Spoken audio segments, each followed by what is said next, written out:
Hello mga guys, good morning everyone. Ito, mukha ng dagat-dagatan tong ilog na to. Lalim ng tubig. Magdamag ba naman yung ulan? Magdamag yung ulan kagabi. Ayan mga guys, ayan makita nyo. Pakalalim ng tubig niyan. Ayan o. Ayan mga guys.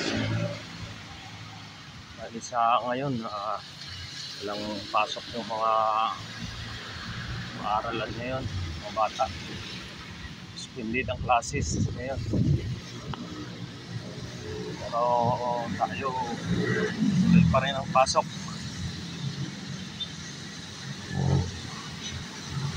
Ayan mga guys, kikita nyo. Kahit maulan, kahit malakas ang ulan, mga sasakyan, tuloy pa rin. Ayan.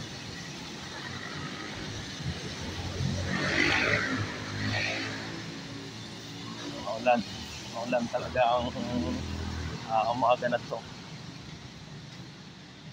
Yes, buti na lang mga guys, meron akong payong na ginagamit mapasok kahit pa paano hindi mabasa. Ayan, malamang maghapon tong ulan na to at madilim lang yung kalangitan.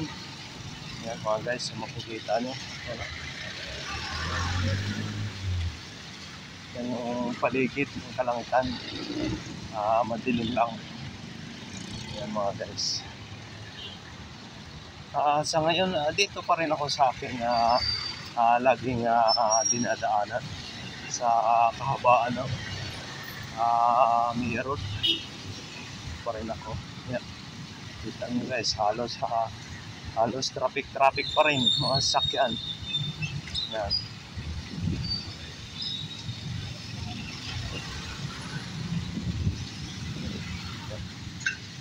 Mga guys, shout out ko lang. Shout out Sir Kamaster, good morning sa iyo. Shout out Sir Kamaster ng Davao. Good morning sir, shout out sa iyo. Ganun din, shout out kay Pinay Ma'am from Austria. Madam, good morning, shout out sa iyo. Pinay Ma'am from Austria, shout out sa iyo, good morning. Maulan dito sa Pinas sa ngayon. Siguro parang may ano yata, parang may low pressure yata yung tsura lang ng mga ulap. Ayan, parang may low pressure. Pagka kasi pinagmasdan nyo yung mga ulap, pagka yung mababa yung ulap, mapapansin nyo naman mababa yung ulap, parang usok-usok ganyan. Ibig sabihin yan, meron yan low pressure. Kaya ko naman nasasabi yan, palibasa probinsya ako, ay dati wala naman yung mga cellphone na yan. Saka yung meron lang dati yung radyo lang. Pagka mayroon battery yung radyo mo, makakapakinig ka ng mga balita. Yan. So, pagka walang battery, hindi mo makapakinggan yung mga balita. Ibig sabihin, dati pwedeng kung marunong ka tumingin sa mga ulap, pwede mo na pagbasihan. Pag tiningnan mo yung ulap, pwede mo nang pagbasihan na mayroon na masamang panahon, mayroon tag-ulan o mayroon low pressure na paparating o nagaganap, dahil yung mga ulap ay mababa lang. Ibig sabihin mababa, matatanaw mo naman siya na halos mababa lang siya. Yan. Kaya ko nasasabi yan. At naobserbahan ko doon sa probinsya noong araw na basihan yun, basihan. Na po pwedeng meron low pressure pagka pinagmasdan mo yung mga ulap. Kasi hindi siya pangkaraniwan na ulap. Yan mga guys. Meron na naman kayong nakuhang kaalaman mga guys sa aking mga sinasabi. Yan. Kasi totoo nga yan. Totoo nga talaga yan. Pagka ikaw ay nasa bundok, mapapagmasdan mo yung mga ulap at makikita mo naman na umuulan o maulan pagka ganyan. Yan guys. Doon sa mga nagbibiyahe, mga nag-motor, sa mga sasakyan, biyahe, ingat-ingat lang po tayo at matyaga natin, pagmasdan natin yung mga kalsada na dinadaanan. Baka mayroon na palang manhole na tinutumbok ng iyong sasakyan. Kaya kinakailangan mapagmasid ka sa iyong dinadaanan. Yan.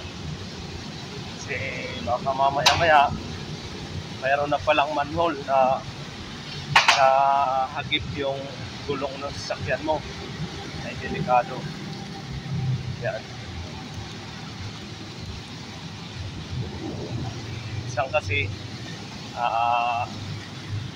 ginagawa ng mga naglilinis sa mga drainage. Yan. Minsan naman walang takip yung manhole. Yung ginawa naman, tinakpan nila ng steel plate.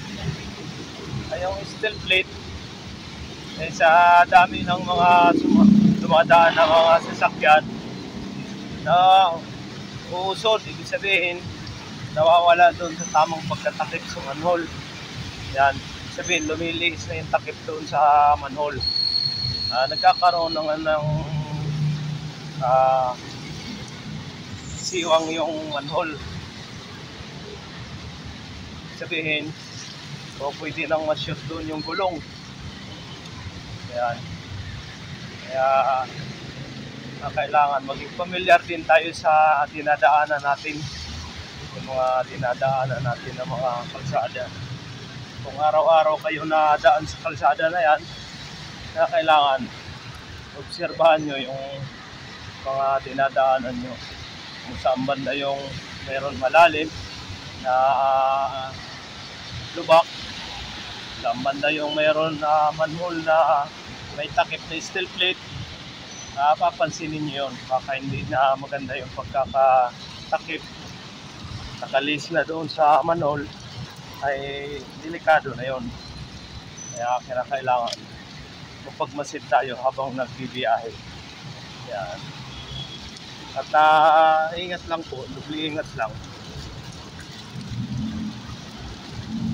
Maganda na yung nag-iingat tayo, malayo sa disgrasya. Yan mga guys.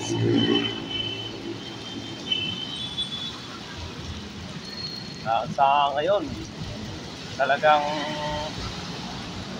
volume pa rin ng sasakyan kahit ganitong walang klase. Yan, kita nyo naman, kabilaan yan, kabilang linya. Yan, kabilang linya, magkabilang linya, tuloy-tuloy yung takbo ng mga sasakyan. Yan. Doon sa mga dinaanan ko na mga kalsada, malalim yung baha, malalim yung tubig na naimbak doon sa mga mababang parte ng kalsada. Pero isa pa yun, maaaring delikado pagka ganyan may malalim na tubig sa mga kalsada, ay minsan hindi natin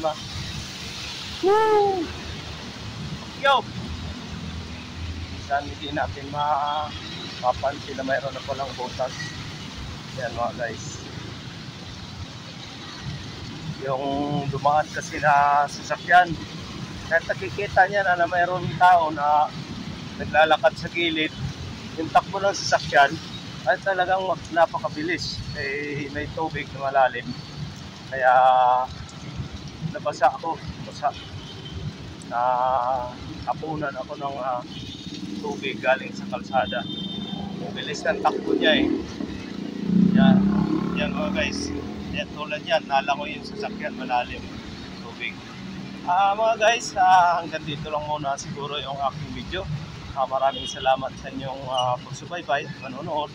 Sana huwag po kayo magsawa manonood sa aking mga video. At maraming salamat sa mga viewers ko, followers na patuloy tumatangkilik. Maraming salamat sa inyong lahat. Mabuhay po tayo. Ingat lang po tayo. Ayan po. Hanggang dito lang muna aking video. Maraming salamat. Bye-bye.